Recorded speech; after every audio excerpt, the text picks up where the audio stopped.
నీ గురువు గారు కొడాలని గారికి టికెట్ ఇచ్చినందుకు ఆఫీస్ ఓపెన్ చేసింది కాంగ్రెస్ అత్త.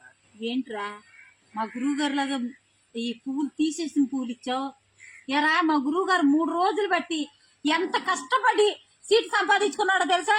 ఎంత కష్టపడి పార్టీ ఆఫీస్ రెడీ చేస్తా కూడా టెన్షన్ తో నేను పార్టీ ఆఫీస్ రెడీ చేస్తాను, టికెట్ ఇస్తారా, కన్ఫర్మ్ చేస్తారా, చేయరా అని టెన్షన్ తో గుండె పట్టుకుని కంగారు పడిపోకుండా అదరా బెదరా జగన్మోహన్ రెడ్డి దగ్గరికి వెళ్ళి 3 రోజులు కాళ్ళు గడ్డాలు పట్టుకుని ఎలాడుతుంటే ఆ జగన్మోహన్ రెడ్డి ఒరే నాయన నీకేమో ఎస్సీ ఎస్టీలు బీసీలు మైనార్టీలు కాపులు కన్నారు అందరూ వ్యతిరేకంగా ఉన్నారా, నీకు టికెట్ ఇస్తే ఎలా ఓడిపోకూడదురా, నా బొమ్మతో గెలవాలి, నువ్వేంట్రా బాబు గెలవడానికి వీలేదు, నేను ఎవడో ఒకరిని అక్కడ పంపిస్తానంటే వద్దొద్దొద్దొద్దు నా గుడివాళ్ళలో నేనే గెలిపించుకుంటానని కాళ్ళు గడ్డాలు పట్టుకుంటే జగన్మోహన్ రెడ్డి దయ తెలిసి వీడు ఎంతైనా నా కాళ్ళు వదులుతులేదని నా కాళ్ళు ఊడిపోయేలా ఉన్నాయని చెప్పి బాధతో జగన్మోహన్ రెడ్డి ఓడిపోతున్నా గుడివాడి సీట్ అని తెలిసినా సరే మా గురువు గారికి సీటు ఇవ్వడం జరిగింది.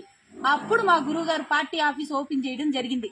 అప్పటి వరకు ఎప్పటి నుంచో రెడీ చేసి ఆ ఆఫీస్ ఓపెన్ చేయాలా వద్దా అని ఎంత కంగారు పడ్డాడో తెలుసా?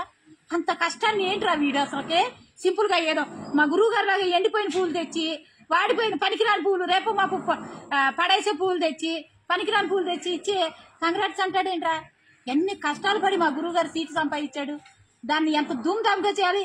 రే నువ్వు వెళ్ళి ఒక 10 కిలోల స్వీట్లు బాంబులు తీసుకొచ్చి ధూమ్ధామ్గా పేల్చాలి. మా గురువు గారి లాస్ట్ ఎలక్షన్స్ ఇయ్యి, మా గురువు గారు ఇక ఓడిపోబోతున్నందుకు మనం పార్టీ చేయాలి. కాబట్టి మీరు బాంబులు స్వీట్లు తీసురా, మన ఏరియా మొత్తం బాంబులు పేల్చాలి, స్వీట్లు పెంచాలి. ఓకేనా? సరే.